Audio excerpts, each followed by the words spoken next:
Hey everyone, so this is my fourth round game in the German Amateur Chess Championships, and I'm on 2 out of 3. Despite losing my first round game, I'm pretty happy with the rest of my second and third round games. Played some really nice, clean chess comparatively to my first round game. And so in this round, I'm paired up against Reinhard Müller, who is rated 2068 at this point, and so slightly higher rated than my last opponent, but I do have the white pieces. So I did a bit of preparation and I realized that my opponent plays the French, and I was given an option. So I saw that he has a really bad score against with the French, which is interesting because like he plays it as his main weapon. But he has a terrible score against the Tarrasch, which I have played in the past, but I don't know like the recent trends and like how to deal with like a lot of the the nuances in the position. So I was given the option of either like playing something that I don't know, where my opponent has a terrible score against it, or play the advanced French, which is my main weapon. And it's something that he has less games in, but he still does relatively quite poorly with this line. So yeah, I decided to end up going for the advance. So the game starts out with e4, e6, d4, d5, and then I play the move e5. And my opponent plays the move c5 here, no surprise, c3, and then they give me a bit of a surprise here with the move knight e7, which is definitely not the main move by far. Now the idea I realized is that if they wanted to play knight c6, they could have played it like at this move and just like kept white guessing as to where they want to put this knight. But with the move knight e7, I figured that they may want to bring this knight to c6, which is kind of like an idea possible in like even the Caro-Kann, where you bring this knight out to e7, you play c5, and then you bring the knight out to c6. And I understood that their point immediately was that they want to bring this knight to c6 so that they can play b6 and the bishop a6, where the knight on b8 is actually supporting this idea. And basically what they want to do is just they want to trade off their bad bishop, which is typical in this French structure, which made a lot of sense. And so I thought, okay, what should I play here? And I figured, okay, knight f3 is pretty universal. I want to play this move. There's no need to like go for any early queen g4 ideas. The only downside of knight f3 is that it doesn't allow queen g4, but queen g4 is definitely too early right now. So knight f3, and here they could transpose to the normal main lines with knight bc6. And at this point, I like the move knight a3, which is the main move, preparing knight c2. And the point is that since the knight is on e7, the bishop no longer has this idea of taking on e3. So that now, after c takes d, normally if this knight was not on e7, then they could play bishop takes a3. And then, with one less piece defending the d4 square, the d4 pawn, this is going to be a bit tough to defend. But in this case, because the knight is on e7, they don't have this option of bishop takes a3. So meaning after like knight f5, I can play knight c2 and get a pretty solid position. Let's say like, I can play bishop d2, bishop c3, I can play a3, later go for bishop d3, and at some point I can even consider g4. So that's an idea in the main line, but instead a knight ec6, and I figured that they're gonna play this move, and I was a bit confused honestly, because I could play in this position I could play like a couple of moves. I can play very typically, I can play a3, trying to prepare b4, or even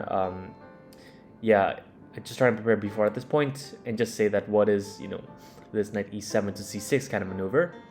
But I figured that they're gonna play a5 here, just preventing my b4 advance, and I could get like bishop d3, and then they play b6, castle, bishop a6, and I evaluated something like this as it should be good for white, but I just couldn't see the exact way of going forward. I considered a move like knight g5 here with the idea of trying to prepare f4, f5. For example, h6, I can bring the knight back to h3, so I'm freeing up the f-pawn's path. But then let's say g6, then I play f4. G6 is quite useful because it prevents any f5 breaks. And this position should be quite good for me. Let's say with something like this, knight c7, knight d2. But then I saw something like this in my calculations, and I thought it's kind of getting closed on both sides of the board. Like I don't have f5 unless I want to play a move like g4. But in this case, I'm kind of allowing black to instead go for the attack with a move like h5. And my king might be getting under some serious pressure. So I figured that with this move, it's like kind of closing up both sides of the board. Essentially, black is the only one with the potential for any pawn breaks. Let's say if they're able to defend the c5 square, and then they're able to advance to b5 and then b4. And I didn't see a way of going forward from this position, so I decided, I calculated for quite a while here, and I decided against playing the move a3. Instead, I figured, okay, I want to play bishop d3, but what's going to happen after b6, which is playing the game? So I figured that even though my bishop is moving once, and then later after bishop a6, I'm going to move it a second time, I figured that, there's no better move than bishop d3 at this moment. I need to get my king castled eventually, so I figured bishop d3 is better than playing a move like a3, which I may not even want to play to begin with. And so here my opponent plays b6, and in this position I considered a couple of options. I considered the move h4, which is very typical in these kind of closed, closed center French structures. With the point that you want to bring the pawn to h5, and if black plays h5 themselves, then this is more of a weakening than anything. The g5 square is much weaker than the resulting g4 square because white actually has access to the g5 square with both pieces, meanwhile black does not. So I figured something like this, but I didn't exactly know when to play a move like h4, so I decided against it, and so I decided to castle and allow this bishop a6 idea. Now, I think that after asking Chess Twitter also, I made a post on this, I realized that, okay, the idea of h4 is that in many positions, if you decide to castle, let's say what happened in the game, bishop a6 takes, oftentimes the rook on f1 doesn't really have a good purpose here. Like, besides, maybe going rook e1 or trying to prepare some move like f4, f5, if you don't get any of those two ideas in, the rook on f1 is quite passive. And the idea of playing h4 in this position is not only to prepare h5, but also to activate the rook across the third rank by playing rook h3, and then later the rook can even go to g3. And this is also provoking some weaknesses because at some point, let's say after like bishop a6, I play a move like h5, black is going to have to spend a tempo on h6 anyways because they want to prevent, the white pawn going to h6 and weakening all the dark squares. So once they play h6, they've essentially also wasted one more tempo. So even though white has spent like 2 tempi on h4, h5, black is also needed to respond with a move like h6. And after a move like rook h3, I think white is doing quite well with rook g3 next. Also, ideas of like g4, g5 are in the air at some point. So this position should be quite good, but looking at this position from a human perspective, like without having studied the specific line and the intricacies of this, I was quite unsure about like the outcome. So like I decided to go to not play the move h4, even though it is objectively strongest. And something to note about this h4 advance is that I realized that maybe it's possible to go for a move like this when black has essentially focused all of their play on the queen side of the board.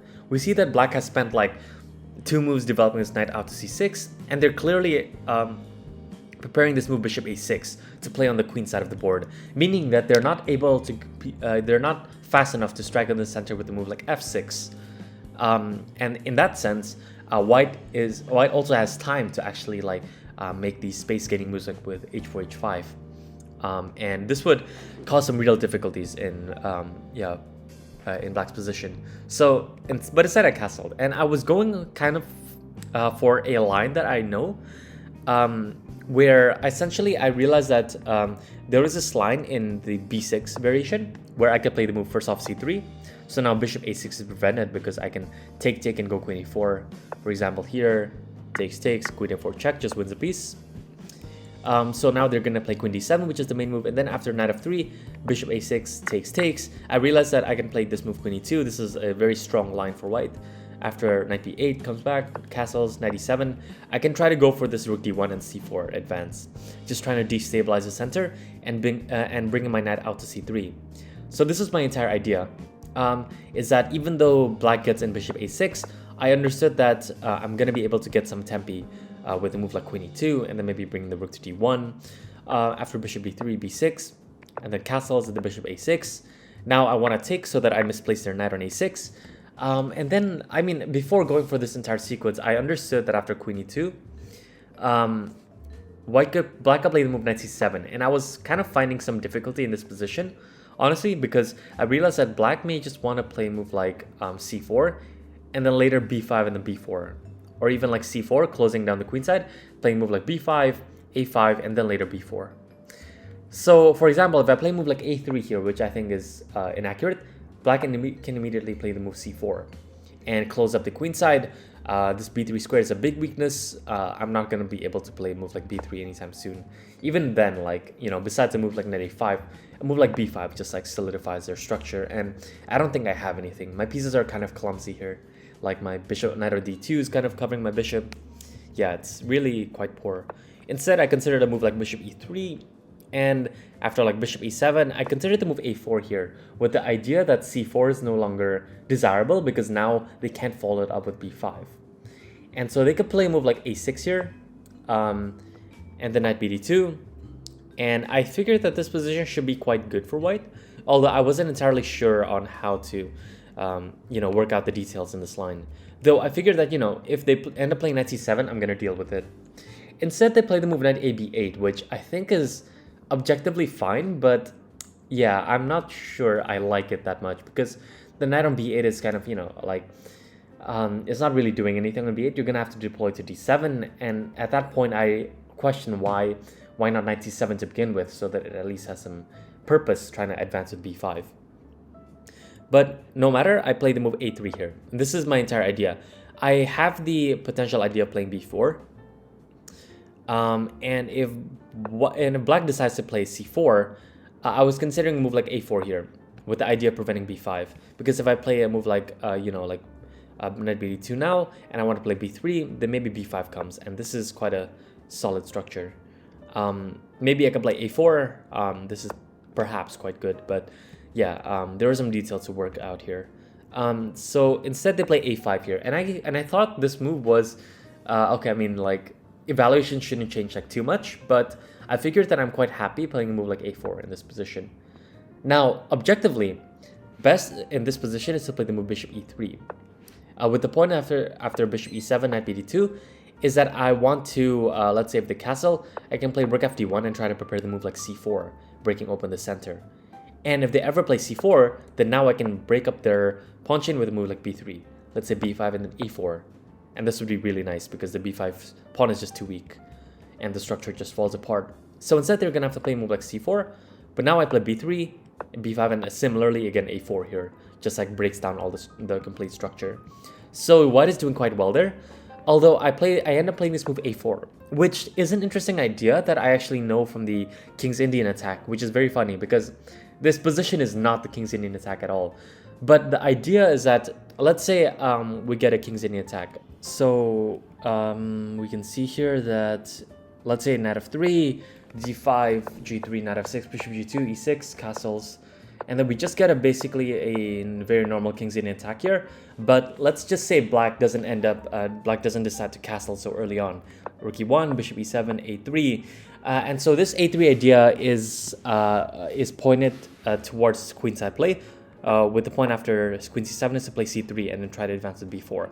And there's this idea that if black plays the move a5, is that white can instead play a4 and win control over the b5 square, since now the pawns can't go backward. And so this pawn on a5 is kind of not able to go back to a6 and control the b5 square. So white can prepare something like knight b1 to a3 and try to go to b5 maybe. This should still lead to an equal game, but it's just an idea that I realized could be applicable in this position with a very similar queenside structure. So takes, queen e2, a3, and then I play this move with the idea that I can eventually bring the knight to a3 and then b5. And here I considered that they're going to play bishop d7. And my point, and like black's point is that if I play a move like knight a3, they can take on d4, and then they can take on a3, rook takes a3, and then knight b4. And I figured that this is kind of like decent enough for black, but I don't fully believe in it because this is something that my opponent mentioned after the game, that like he was intending this kind of sequence. But, you know, the idea is that they're kind of fighting for control over the c file. But if I play a move like bishop d2, at the end of the day, the knight on b4 may actually be weaker than it is a strength, you know. And I'm going to eventually also play rook c1 and get a fine position. So that's possible. I can also play bishop e3 as well. There's nothing wrong with that. But yeah, in this position, they end up playing c4 to try to combat this idea. But I understood that this position can't be good for can be good for black. So I was quite happy to see the move c4. I thought that they wouldn't play this move genuinely because I have the simple idea of playing b3 at some point. Now, in this position, I played the move bishop f4. I was considering where to put my bishop because I want to bring the bishop out to either g5 or f4, and then bring the knight out to d2 so I can play the move b3 and kind of challenge this pawn on c4. And if I'm able to challenge this pawn to c4 and then open up the b file, I'm going to get access to the weakness in black's position, which is the b6 pawn. And the point is that if the knight goes on d7, sure, it can defend the d7, the b6 pawn, but it's going to have to stay there, and it's going to have to basically babysit the pawn on b6 there while my rooks get quite active on the b file. So here I considered the move bishop f4, bishop g5. Now I should have played bishop g5 here, which my opponent said during the after the game, with the point that if they play a move like bishop e7, I'm clearly happy to exchange the dark squared bishops because now all of the dark squares have been weakened. I can play knight a3, let's say h5 to prepare knight f5 without running into g4. I can now play knight b5, preparing knight d6, you know, knight f5, and even a move like b3 here I figured would be quite good for me because let's say take, I can play rook a b1, pick up this pawn on b3, and then later put pressure on this b6 pawn. So this is quite good.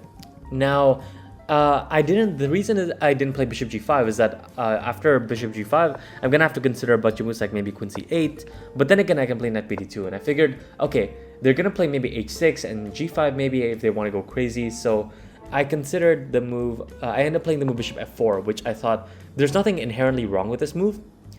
And so, you know, it basically serves the same purpose as like bishop g5, except I'm not hitting the queen. So I figured also that like with bishop g5, after queen c8, after I play the move b3, and I play, you know, knight bd2, rook b1, black is gonna have access to this idea of queen e6 to try to exchange the queens and kind of like lessen the pressure. And so I thought, you know, why would I want to like play bishop g5 and like basically force the queen to play a move that it wants to play anyways. Let's say for knight bd2, they can even play a move like queen e6. And I figured, you know, I don't really want to exchange the queens here. I want to kind of, you know, make sure that black is having some problems with their king as well. So I thought, let me just play bishop f4. And this is also a good move. After bishop e7, knight bd2, castles, and now I play b3, which is my entire idea. Oh, also notably, the reason that I didn't play a move like bishop e3 is that I figured that maybe black wants to muddy the waters with a move like f6 here. You know, takes, and the point is that the bishop on e3 actually prevents my queen putting pressure on the e pawn. So I figured, okay, my options are either bishop f4 or bishop g5. So I play bishop f4, bishop e7, knight bd2, castles, b3, takes, and now I don't recapture immediately because I want to put pressure on the b file. So I play rook fb1. Now I consider rook ab1, but I figured that my rook on f1 isn't exactly doing anything as well. So you know, on d1 or e1, it's not really useful either. So I figured why not rook fb1 so that first off, after I take on b3, it's not like my a rook is going to be stranded on a1 forever. It like can activate as well. And also just in general, like this rook on f1 is not doing anything. So they play knight d7, I play rook takes b3, queen c8 with the idea of queen a6, and then so now I kind of play a questionable move. I play the move bishop g5. Now the idea is that, of course, like I want to exchange the dark squared bishops, and it's not like black can avoid this. Now the reason that this isn't great is because of my opponent's next move, which is h6.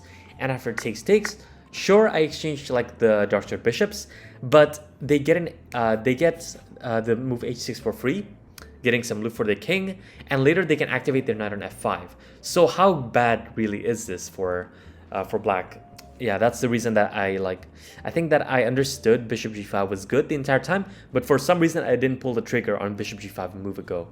And so bishop e7, bishop g5 now isn't exactly great. I think what I should have done is either played a move like, I think maybe queen e3 is quite strong.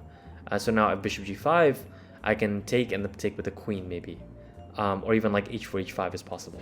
Like in this position, maybe even h4 is quite strong. And yeah, would have given me a nice position.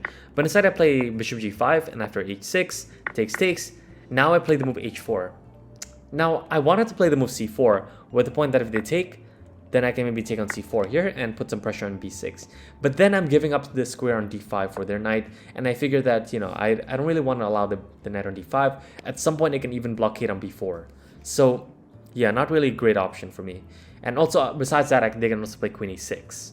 And let's say after queen f1, rook f c8, I can take on d5, but then again they activate their knight, which isn't great for white. So c4 was out of the cards, and I decided to play the move h4. A very typical idea, trying to prepare h5, but also in a position where black has castled. So I'm kind of like not risking weakening my king too much, because it's not like this pawn is a hook that black is able to, like, you know, launch an attack with like g5 and like opening up lines here, because their king is also on this side of the board. And after this move, they play queen a6, which is quite a good move. And then I play queen e3. So I don't want to exchange queens because, you know, this resulting position, I'm not so sure if my pressure on the b file is very good. It's like, you know, it's enough to justify the weakening of my structure as well. My c3 pawn is also weak, so it's like I'm gonna give them a target as well. So I play the move queen e3 here, and my idea is to try to bring the queen a bit closer to the action with a move like queen f4. And for example, knight f5, queen f4, this position should be equal objectively, but I figured that I'm gonna get some active play with like h5 and maybe g4 in the future, or even like h5 and then like queen g4, try to put some pressure here. And yeah, I just figured that my c3 pawn is like kind of sufficiently defended for now, so it shouldn't be a problem. And here, instead, they play the move f5. And here I started to get like, really, I mean, I was really happy to see this move, but I panicked. I didn't even realize that I panicked during the game, but I actually did panic here. So I remember a game that I played, by this game, at this point, like maybe half a year or like 8 months ago from when I played this game, and I got a Caro-Kann position against a strong FM. I mean, a junior FM player from Australia, and he played this move f5, and I end up like ignoring this pawn, and I didn't end up taking on f6, which was the correct move in that position. And then so I ended up like playing around this pawn on f5, and then I ended up losing the game. So I didn't realize it, but actually seeing this move f5 just made me instantly react to wanting to take the pawn on f6 and just like, you know, create a weak pawn on e6 here. But objectively better is just to play a move like queen f4, and let's say after knight g6 I can play queen g3. And I'm still getting kingside play, and this is like a much better version of whatever position I got in the Caro-Kann game that I played a while ago. And I think my the psychology of you know, losing such a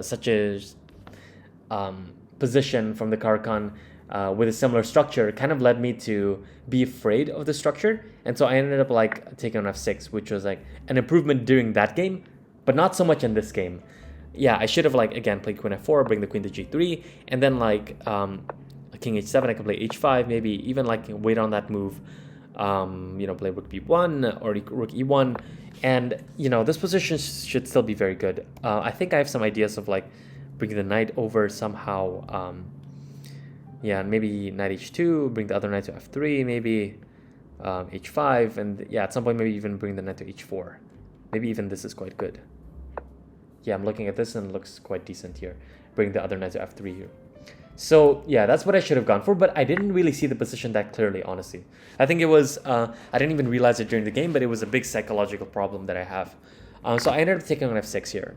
And after rook takes f6, necessary to defend the e6 pawn, I figured that I'm doing quite well because, you know, even though they're going to get some f-file pressure, I played this move knight e5, which is my entire idea. Now, I was generally a bit disheartened because I didn't even realize that knight f5 was possible. I thought that they're going to have to exchange here, and I'm going to get a tempo here, and I'm going to like maybe win the pawn here on b6. But yeah, I forgot kind of the knight f5 was a possibility. Attack on my h4 pawn and also the queen. So I have this only move queen h3, just defending the pawn. Okay, maybe queen f4 is also possible, but I don't really want to line up my queen along the f-file, you know. So queen h3 it is. And this, after I played this move, I suddenly realized that, oh, like this is actually kind of a bit dangerous for black. Like, I'm actually quite happy to see this position on the board because my queen, despite it being like a bit offside here, it's actually putting some nice pressure on the e6 pawn. So after, they're gonna have to like take on e5 here because my knight's attacking the knight here. So takes, rook f7, and I figured that, oh, actually this knight on f5 can't move. So like I figured that I'm gonna be doing quite well with pressure on the b file. So I played the move rook ab1, putting pressure on b6. So rook b8 is forced, and then I played the move knight f3.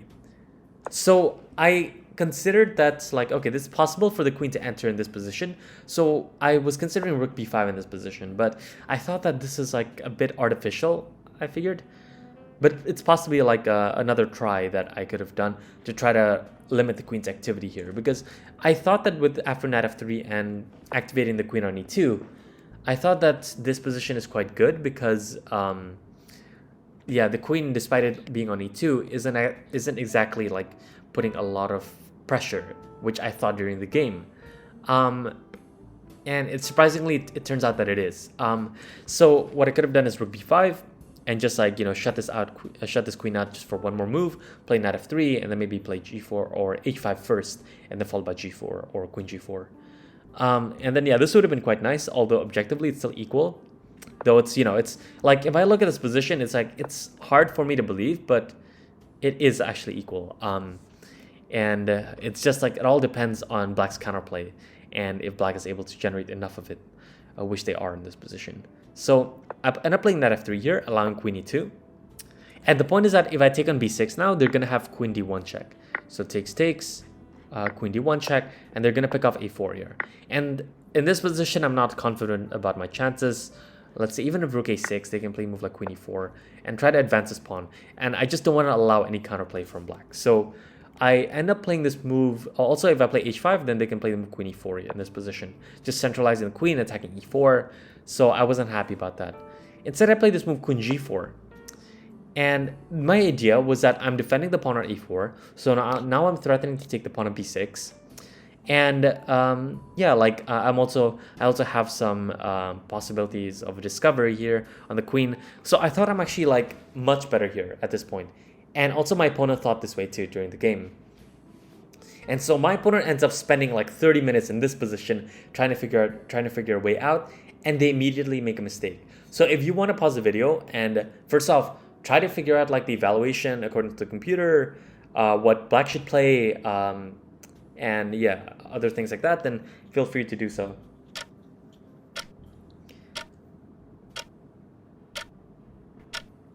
Okay, so actually this position is equal. It's all just 0-0s according to the computer. But yeah, I mean, both me and my opponent didn't even consider this position like close to equal. We both, like after the game, he said that like I played really well, and he thought that it was just very objectively like a, you know, advantage for white throughout the game. But that's not the case. In this position, the point is that black gets enough counterplay on the f-file to actually be able to draw this game. For example, rook b to f8. And now the point is after I take on b6, they can play the move queen e4. And this is the problem. If I take on e4, then my knight's gonna have to move, the h-pawn falls, and then later the rook on the f-file just dominates. So this is gonna be a bit dangerous for me, but it should still be quite good. And if I play a move like queen g6 here, I didn't even see this move obviously, but but this move 93 is just extremely strong. But the point is that the queen is here is hanging, and if I take on e4 after d4, again my knight on f3 is being hit, and also they're going to be able to win the f2 pawn if I move the knight. So if I take on e3, rook takes e6, f2, king f1, and after rook c7, I thought like after the game, and when I'm analyzing this position, that this is quite this is very close to being lost for white even, because like maybe, you know, if black is able to get in rook c4, maybe take on h4 or take on a4, and then infiltrate with the rook here, it's just game over, right? And despite being 2 pawns up, all of my pawns are just like separated here, are just isolated. But surprisingly, after rook b3, rook c4, this position is not better for black. I think because I can play the move, yeah, I think g3 here should draw. Yeah, I'm pretty sure g3 here. Yeah, g3 here is the only move that draws. But after takes, I'm guessing rook b1's only move. And yeah, but this position clearly is not what I'm aiming for. Like, I'm just being passive throughout the game. So, yeah, and like the point is that also after 93, if I move the queen away, let's say queen e6, then they can even take on g2 and unleashing an attack on the knight on f3. So this position just surprisingly becomes equal because of all the dynamic factors in the position, which is so interesting to me because it just seems like white is so close to be structurally like, I mean, structurally white is winning because of like weak pawns everywhere. White is up a pawn. This king is also a bit weak, but surprisingly the white king is also not that safe because of pressure on the f-file. And the dynamic factors of the French eventually override the static weaknesses in their position. And so I think this is something important as a French player that to like master, which is like this, you know, balancing this activity to static weakness ratio, like, you know, accepting weaknesses, but in order to imbalance the game. So that's possible, and that's the best way of going forward. But instead, my opponent plays rook c7 here, which is a big mistake, because now I simply take on b6. And after takes, they no longer have queen d1 check, because I can just go king h2, and the pawn on a4 doesn't fall. They can also take on c3 here, but after rook takes e6, or even I think queen g6 immediately is very close to winning, if not winning on the spot, because there's rook b8 check as a threat, and if you block here, then I'm going to play queen takes e6, winning the rook as well. I think everything falls actually. So yeah, I think this is winning. And so they can't take on c3, and then so they realize that their king is very much in danger, and so black ends up playing the move king f7, and immediately they lose the knight g5 check. I paused a bit before I played this move because just to find, you know, if there's any forced mate or anything like that, but knight g5 and my opponent resigned here. So this was a very nice, like, I genuinely thought this was like a perfect game from start to finish, but it's clear to me now after looking at, you know, the post-mortem analysis and like the computer especially, that the resulting middle game wasn't as good as I thought it was. Like, it was just an over-optimism and especially a lack of understanding of what is actually happening in the position.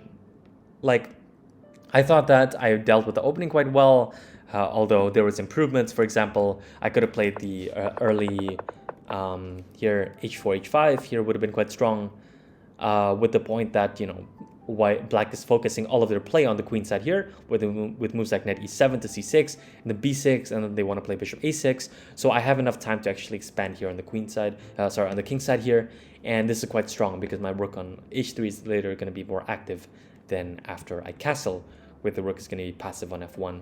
So this is a critical game that like kind of improved my understanding of the French structures, and I hope it can also do that for you if you are in a similar boat of like playing this advanced French position as the white side or as the black side, and just, you know, trying to understand the structure better.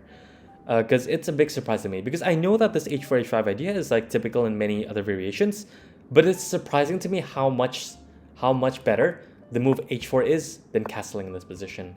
Like, h4 nearly gives a +1 advantage for white, while castling gives a very tiny edge, if not, it's just equal.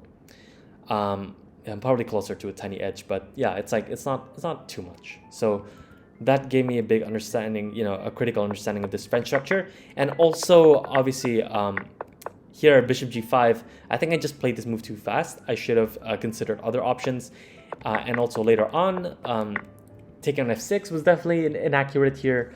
I kind of like forgot that knight f5 was an issue, and also my over optimism in this structure, because I figured b6 is going to be super weak, and it's more important than the weakness of on the f-file and, like, you know, my pawns being split here.